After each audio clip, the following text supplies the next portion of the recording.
Good day, Mom. My name is Florife Moreno, 42 years old, from Patarma, Northern Samar, Philippines.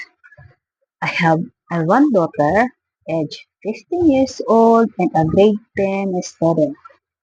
I have also a live-in partner, and I am a high school graduate from Patarma National High School.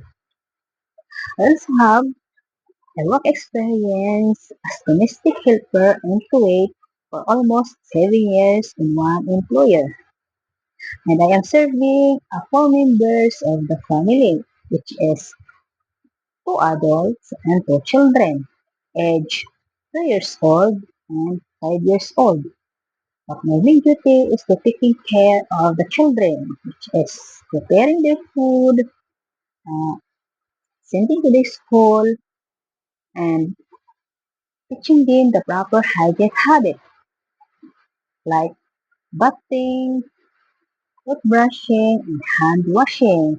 It is also my responsibility to make them safe and clean. And I am assisting them for their artworks like coloring, painting, and handwriting.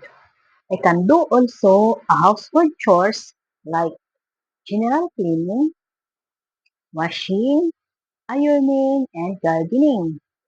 And to you, Mom and Sir, I promise to be responsible, respectful, understandable, flexible, and dedicated to my work. That's all, and thank you. Have a nice day.